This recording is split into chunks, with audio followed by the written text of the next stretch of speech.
What's up, everybody? The final part of today's show. You are tuning in to the Thomas Take Sports Podcast. I'm Ryan Thomas, and you're tuning in live on Spreaker.com, GrandstandSportsNetwork.com, Facebook, YouTube, the Thomas Take Sports Podcast official YouTube channel, as well as Twitter. Twitter has been fantastic. I've really enjoyed communicating with people that I have never even met before on my podcast in terms of, fantasy baseball stuff, MMA news, football draft stuff, which I will have a lot of that stuff coming up. I'm swimming in draft papers and stuff like that. Truthfully, I am. So much that I have filled probably 4 shoeboxes full of draft papers and stuff like that. Shoeboxes are the best. I'm telling you, it is the poor man's filing cabinet, a shoebox. It's the real deal. It's the way to do business. So that aside, I got to take on some very interesting news inside the sport of mixed martial arts per usual. So the best recipe for a fan is a dash of curiosity, a hint of speculation, and a quarter of skepticism. A quart of skepticism, I should say. And that is what we have here with this hinting subliminal message, the subtweet from UFC President Dana White. A few days ago, Dana White hops onto Twitter, posts a photo of Brock Lesnar in a UFC t-shirt with his arm around Dana White smiling ear to ear with that goofy smile of his, and Brock, Dana look pretty happy together. Smiley face emoji is the caption. That's all Dana needed to put out there. And it was brilliant because putting that picture out there with just a smiley face adds the one thing that fans love the most, and that's speculation. And that is speculation, the art of it, allows us fans to create some real talking points. And that's what we have here. Me hopping on this podcast, reacting to this. So well played, Dana White. Beautiful marketing, whatever you want to call it. Beautifully timed as well. With all this news of John Jones and all the, stuff of Conor McGregor's not coming back yet. And, whatever. Is this a title fight with Tony and Habib? It's a breath of fresh air for Dana to give us something, to speculate on. That is actually about someone coming into the UFC rather than somebody not competing in the UFC, which is the case for Jones and Conor and, a few other instances here and there. Ronda, obviously. So Brock Lesnar coming back. Is Brock Lesnar coming back? There's a question mark to that. There's a answer to that. The answer is yes. I do believe Brock Lesnar will return to the UFC. I think it's a foregone conclusion upon his last fight at UFC 200 versus Mark Hunt. He obviously tested positive. There was a 4-month USADA exemption where he didn't have to be as strictly tested as the other 500 or so athletes in the UFC roster. They sped up the process of his test. He didn't test, and then he tested positive. It was a pretty bad look for the UFC. Mark Hunt filed a lawsuit against them, won some money back, but nothing that was redeeming.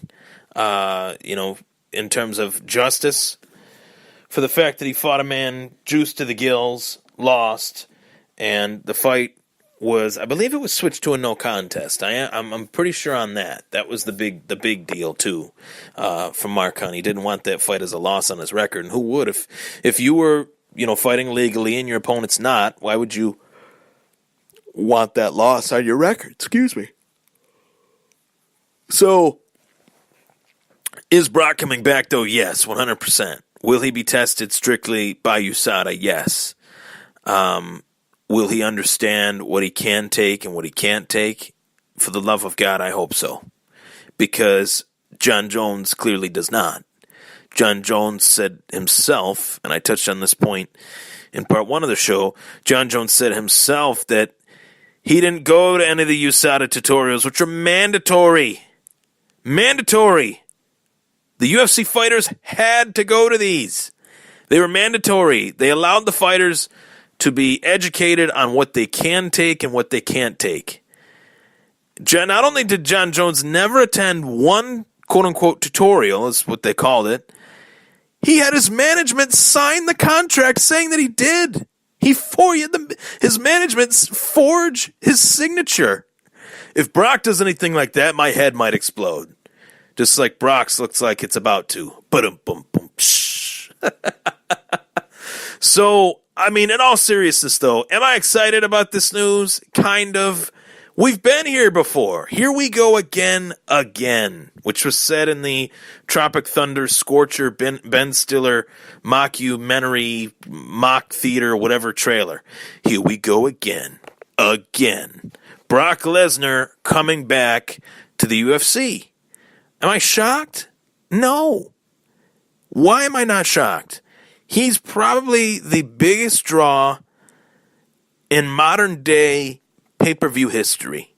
Bigger than Floyd Mayweather, bigger than Pacquiao, Conor, bigger than all of them. The reason why, he crossed over to two platforms. Conor did as well. I can't say he didn't, but Brock has been able to sustain success with abilities that Conor has that Brock doesn't have. Well, I should say this differently. Brock has been able to sustain success, consistent success with abilities that are freak of nature, physical talent. But in terms of what he offers on the mic, he's not that great of a talker. He doesn't really like to talk to the media. He doesn't really talk that well. He makes jokes, and he's made his fair share of funny instances and things like that. He can create a caricature of himself, but not in the same fashion as a Floyd Mayweather or a Conor or even a Ronda, which her numbers are greatly embellished. I do have to disclaim, throw that in there. Greatly embellished, just as Floyd Mayweather's bank account is greatly embellished. Greatly embellished.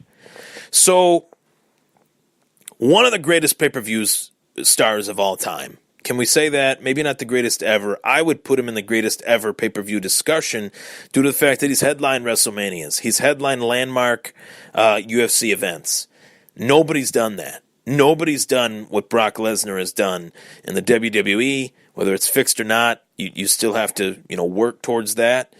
And in the UFC. When he came into the UFC, to just put this in perspective, I thought, just like everyone, well, he does have a D1 NCAA credential, as a wrestler. One of the greatest NCAA wrestlers of all time. How does that translate, 10 years later after all of that, to the UFC, whether it's free-form fighting? Punches, kicks, elbows, knees, jiu-jitsu, everything, mixed martial arts. How will that translate? Well, he fought Su Chu Choi, I think the guy's name was. He was like 7'8", knocked him out or stomped him, one of the two in Japan. This was all after a failed NFL bid as well. I mean, the guy tried out for the NFL. He was on the Minnesota Vikings practice squad and made the 75-man roster cut. His scouting combine, in terms of the combine process, he bench pressed 235 pounds like 40 times. Ran like a 4.5 40. A freak athlete. But in terms of what he's been able to bring, on the mic, he's not that much of a mic presence, and still he has been able to have consistent success. But back to his actual career, fights Randy Couture, who's one of the better MMA fighters, in the history of MMA. Guy that was a long time MMA fighter. And Brock Lesnar stopped him won the heavyweight championship. Stopped Shane Carwin. Stopped Frank Mir very badly. Beat Frank Mir very badly. And he fought Kane. He fought Alistair. He fought Cain Velasquez, fought Alistair Overeem. He's fought the best. He was slated to fight Junior Dos Santos. That fight never happened. Maybe that's the fight. Maybe that's the fight for Brock when he comes back. Junior Dos Santos. I would love to see it because it's a fight that was highly promoted as being a possibility when Junior was the champ and Brock was going to get another title shot. They're on the Ultimate Fighter together. And it never happened due to Brock's intestinal issues and the fact that Junior Dos Santos went on to lose the title to Kane. That's the fight for Brock, in my opinion. And that's the fight for Junior as well at this point. He's lost to Stipe Miocic.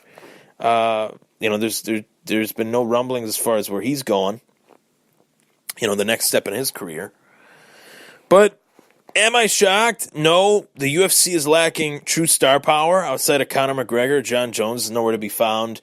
GSP came back for a cup of coffee, reminded everybody that he's the best ever, and then waved goodbye again.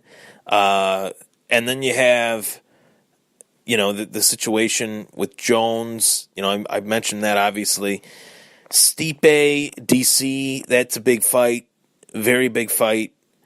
I'm very excited for that. Middleweight is a mess right now. Welterweight is even a bigger mess due to the braggadocious attitude of the champion Tyron Woodley. They're trying to do the Dillashaw-Demetrius Johnson fight. There's a lot of issues in terms of star power in the UFC, and they would even agree with that. I'm pretty sure they would.